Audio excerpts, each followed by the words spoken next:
जिस बहराइच को आप अपनी राजनीतिक ताकत का प्रतीक, अपनी पार्टी के जिनके नाम पर आपने की पार्टी बनी है उनकी शक्ति के प्रतीक के तौर पर मानते थे, आपसे 4 गुना बड़ी रैली और बड़ा शक्ति प्रदर्शन करके ओवैसी ने आपको बहराइच से ललकारा है।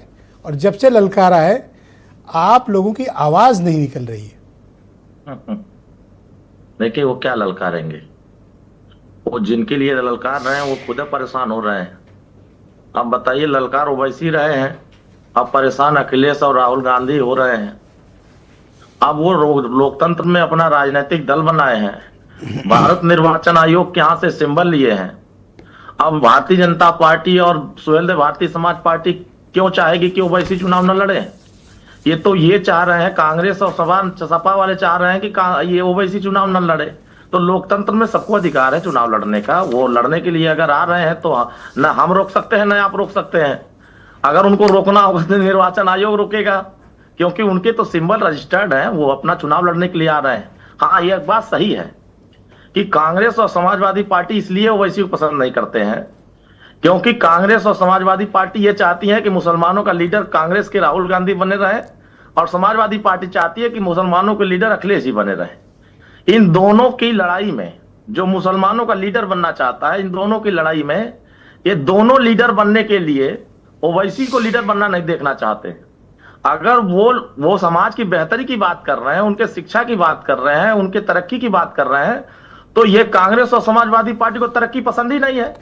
क्योंकि समाजवादी आपको ओवैसी के लिए इतना भावुक मैं देख रहा हूं, मुझे लगता है 1-2 मिनट आप अगर और तकरीर करेंगे तो आप रो पड़ेंगे उनके लिए। नहीं तकरीर नहीं। क्या कह रहे हैं, सुन रहे हो? ओवैसी का ऐसा हार्टफेल्ट वेलकम भाई ने करके ये बात। हाँ, कंटिन्यू प्लीज।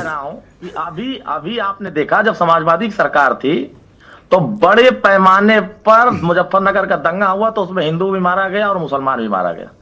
लेकिन जब समाजवादी पार्टी को मुसलमानों को मुआवजा देना हुआ, हिंदुओं को मुआवजा देना हुआ, तो दोनों के साथ भेदभाव करना शुरू कर दिया। अब मुसलमानों को तो मिल गया मुआवजा, लेकिन सुप्रीम कोर्ट नहीं कहा होता तो हिंदुओं को भी मुआवजा नहीं मिल पाता। अब यही चीज अगर ओवैसी जी कह रहे हैं कि किसी के साथ भेदभाव ना हो, हम अपने समाज की बात कर रहे हैं, मुसलमानों के हिस्से की बात कर रहे हैं। और आप उस पार्टी से ताल्लुक रखते हैं जिनके प्रतीक पुरुष राजा सुहेलदेव के बारे में MIM के प्रदेश। सुन लीजिए सर, सवाल सुनने का सब्र रखिए। इतना सब्र होना चाहिए सर, आपकी नस पकड़ गई है। बिल्कुल। बहुत खतरनाक डॉक्टर हैं हम सर, हर तरह के औजार लेकर चलते हैं।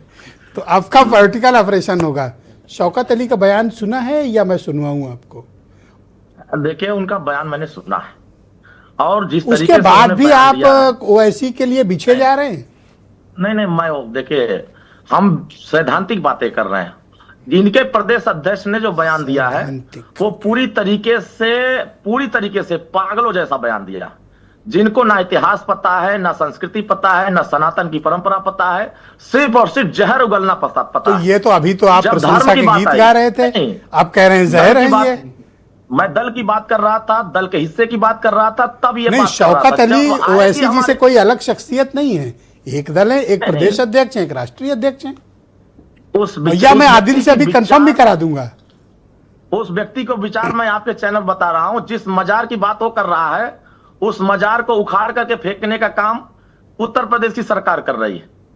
जिस सूर्य कुंड के ऊपर मजार लगा है उसको भी हटाने का काम भारतीय समाज पार्टी और माननीय ओम प्रकाश राजभर उत्तर प्रदेश सरकार कर रही है। अब इस सवाल से ठीक पहले आपका ओवैसी के लिए जो प्रेम उमड़ रहा था, मेरे इस सवाल के बाद आपकी जो नफरत दिख रही है, वर्टिकल डिवीजन है सर इसमें। नहीं, वो हमारी देखिए, हम तो बात देखिए इस बयान से उस विषय से नहीं लेना देना। आपने ओवैसी के राजनीतिक विचार का लेकर मुद्दा आया। ये भी तो विचार ही है सर, जो शौकत ने कहा। उनके जो दल के नेता हैं जो बयान दे रहे हैं, अब उनके दल के नेता इस बयान से कितना समाज में घृणा पैदा कर रहे हैं। जिनको इतिहास ना पता हो, अभी भाई आप ही वेलकम कर रहे थे, आप कह रहे हैं घृणा पैदा कर रहे हैं। नहीं, वो जैसा किए। मैं एक ऑप्शन देता हूं, आलोक जी से की परमिशन लेके आप अपना पुराना बयान मुझसे डिलीट करने के लिए कहो, मैं अभी हटा देता हूं। मैंने तो खुल के कहा, जिस राष्ट्रवीर महाराजा सुहेलदेव राजभर ने नानपारा के मैदान में, थैंक यू सर, धन्यवाद सर, बहुत शुक्रिया आपका, काम किया था, थैंक यू, उसको मिट्टी में मिला, बहुत शुक्रिया। उसका नाम नहीं लेने की जरूरत नहीं, बात समझ में आया। आदिल हसन जी को लाया जाए। आदिल हसन MIM के राष्ट्रीय प्रवक्ता।